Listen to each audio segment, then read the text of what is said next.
Good morning, gangs. Welcome back to the vlog. It's Friday. Woohoo! Aku banyak hal yang harus aku kerjakan.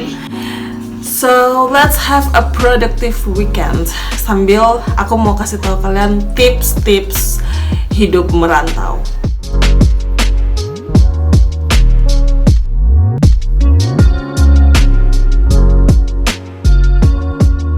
Ini tuh video part 3. Jadi kalau kalian belum nonton part 1 dan part 2, aku link di box description di bawah. Pakai gula atau enggak? Oh ya, tidak apa-apa. Tidak apa-apa. Oke. Oh iya. Hai, panas. Ale. Oh, anak kecil satu nih. Terlalu banyak agenda. Kalau apa? Pada dasarnya part 1 itu apa yang terjadi, and then part 2 kenapa itu bisa terjadi, terus part 3 itu how do I survive part 1. Karena vlog sebelum part 3 itu esensial, jadi aku pastinya itu juga. Hal-hal kayak gini nih yang bikin aku nggak suka banget. Udah. Hi guys, what are they from?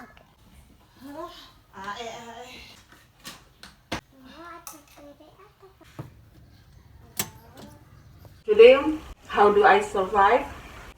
3T. Jajan. Iya, mama lagi ngerekam. T yang pertama, Tuhan. Aku tahu itu hal paling klise yang kalian dengar, but it's true. Aku mungkin udah nggak waras sekarang kalau bukan karena kasih Tuhan. Yang kedua itu teman. Temannya udah termasuk circleku tuh ya teman dekatku, sahabatku, keluargaku, teman-teman online, kalian yang nonton video-videoku, terima kasih banyak. Yang ketiga adalah tetangga. Kalau kalian pikir tetangga, really? Tips hidup di rantau dan dekat sama tetangga kamu. Cheers everybody. Ini Good Day Cappuccino. Hopefully gue bakal disponsor. Tapi emang ini tuh enak banget lah, enak banget.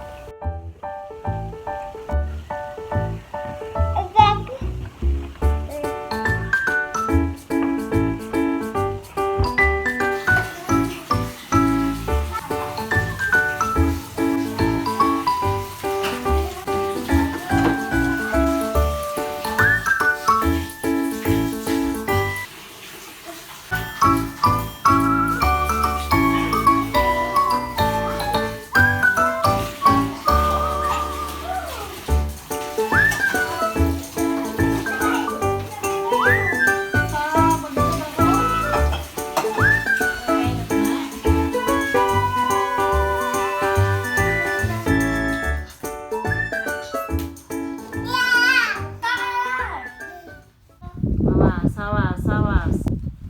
Apa? Lihat kameranya mama. Sarden tadi malam, and then nasi putih. Tadi dikasih Siapa yang kasih? Auntie Shona. Cuma bisa makan anak Amin. Anak-anak udah makan, udah mandi. Aku juga udah makan, piring udah bersih. Kita nonton dulu sambil tunggu makanannya turun. These are the things that we need to do.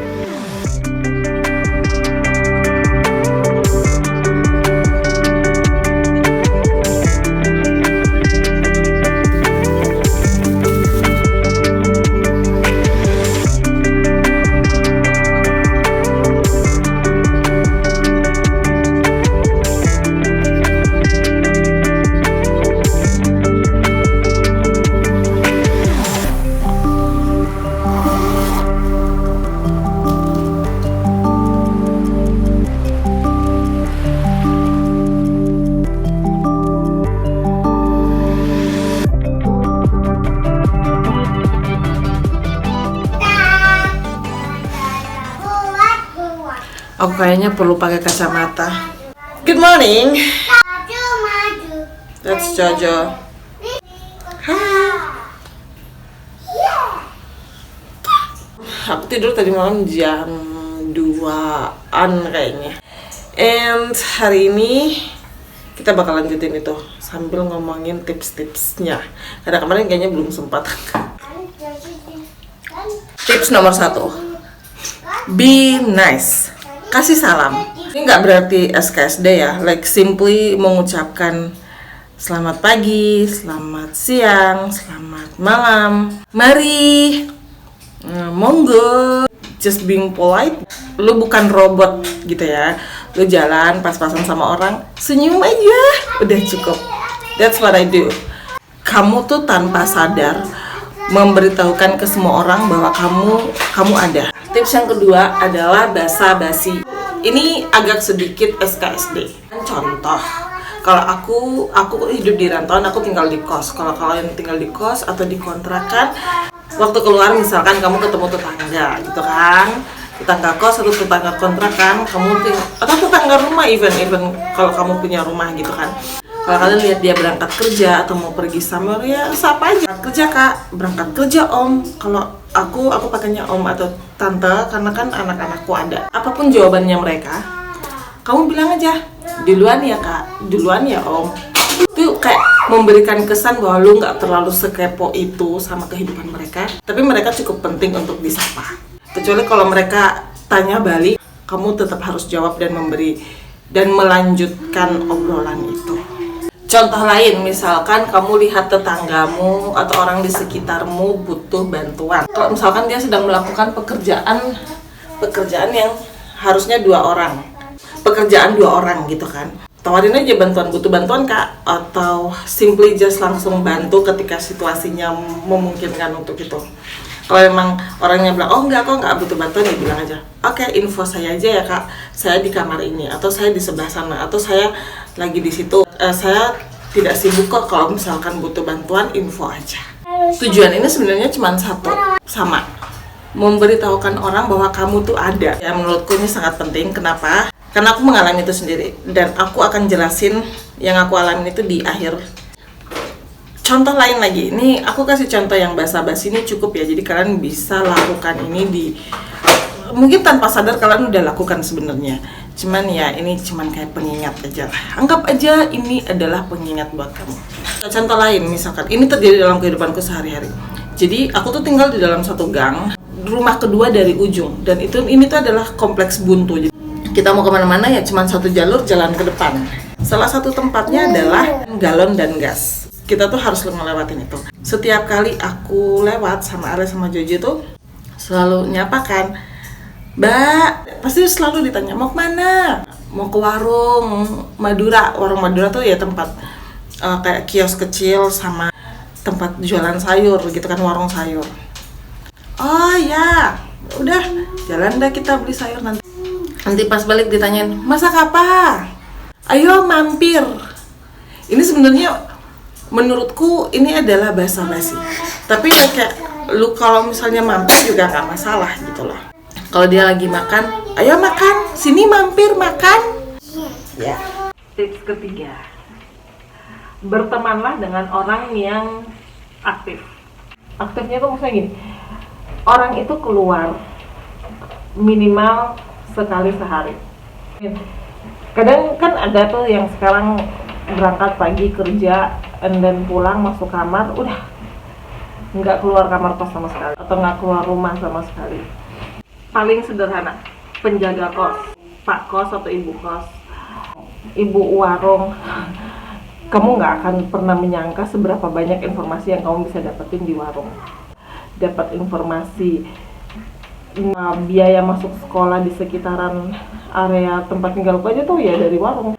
Karena ibu-ibu pada kayak curhat gitu, karena pun biaya masuk sekolah naik. Sekolah di sini katanya buruk, lagi ada kasus. Tapi zaman sekarang tuh kan udah kayak canggih banget kan, bahkan kalau kamu di kos atau kontrakan ada grup WA gitu kan. In real life tuh kamu perlu membangun chemistry. Ini pasti ibu-ibu yang melahirkan tahu ya rasanya. Pas hamil kamu glowingnya, terus pas melahirkan rontok, botak, and then selang beberapa waktu tumbuh kembali, terus kayak belum bisa diikat gitu. Gue lagi di fase itu, jadi kayak excuse that. Tips yang terakhir, ini terakhir tapi tidak kalah penting, observasi, peka sama lingkungan. Alasan utamanya adalah untuk keamanan kamu sendiri. Simple aja, kamu harus tahu siapa saja tetangga kamu. Minimal 3 rumah di sebelah kamu, kanan dan kiri. Penghuni kos, seluruh satu kos itu kayak aku sampai hafal kendaraannya mereka. Kalau misalnya udah tinggal agak lama, kamu mulailah hafal kebiasaannya mereka. Jam berapa mereka berangkat kerja, jam berapa mereka pulang. Setiap hari Sabtu tuh mereka jalan-jalan atau istirahat di rumah. Tapi itu kayak setelah berapa lama kamu tinggal. Itu demi keamanan kamu sendiri. Jadi kalau ada orang-orang aneh yang datang kan kamu udah tahu, oh ini bukan orang sini nih.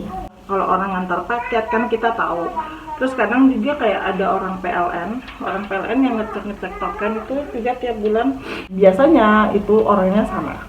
Gasin untuk area tertentu, biasanya itu aja. Karena mereka sudah hafal area, sudah hafal di mana tokennya berada, sudah hafal orang-orang di sekitaran situ cara masuknya gimana. Karena aku pernah punya kasus setahunan lebih yang lalu, ada pengamen.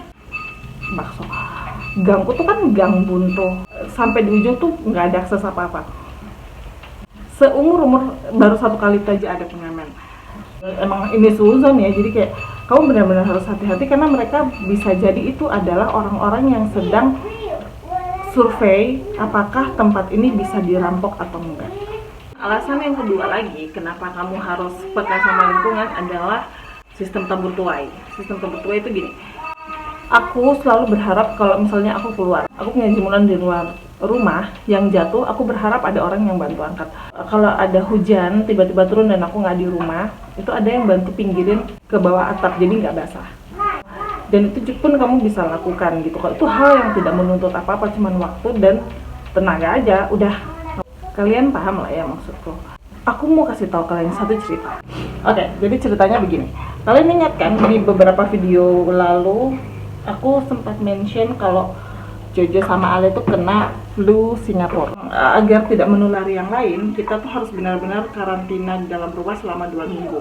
Itu minimal. Jadi even setelah 2 minggu tuh belum terlalu kering luka-lukanya.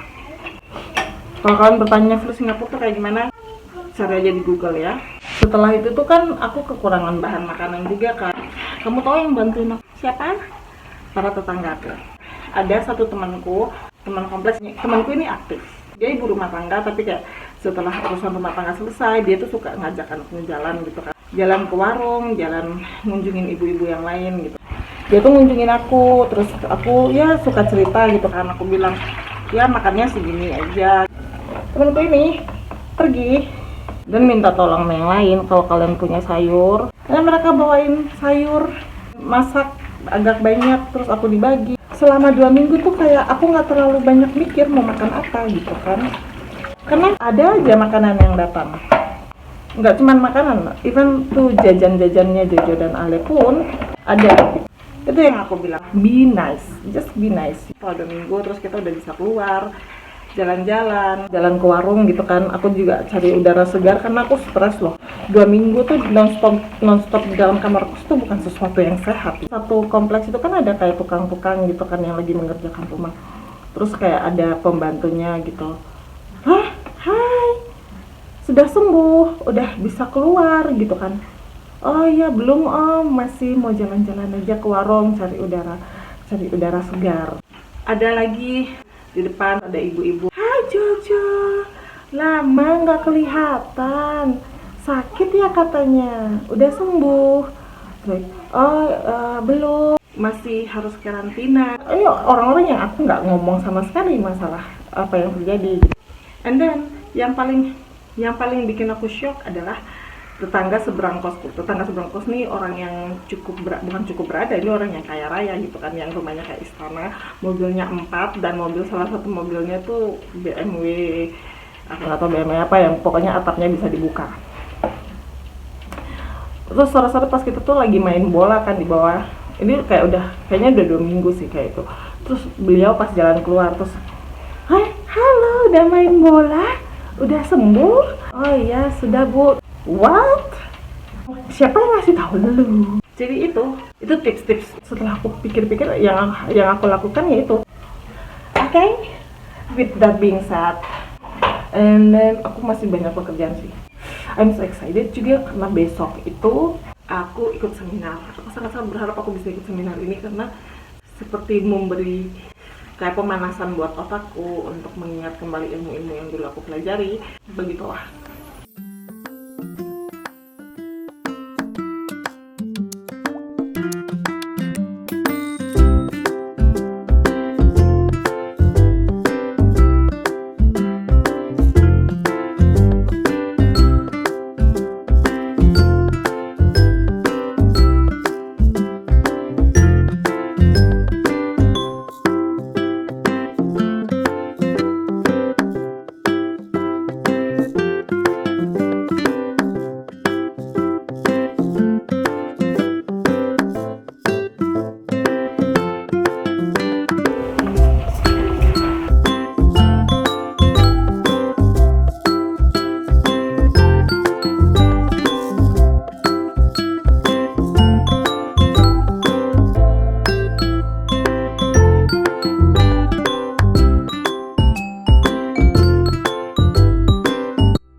Ya ampun. Naik esok. Naik. Naik.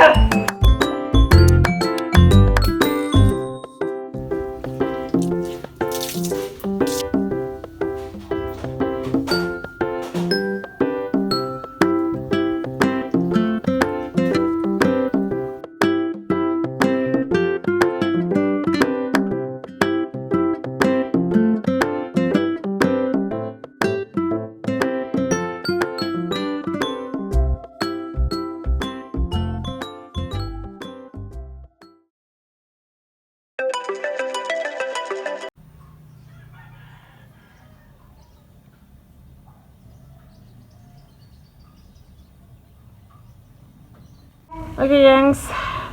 Terima kasih sudah nonton. Jangan lupa like, comment, subscribe, follow aku di Instagram. Iya. And I will see you in the next one. Iya. Bye. Bye.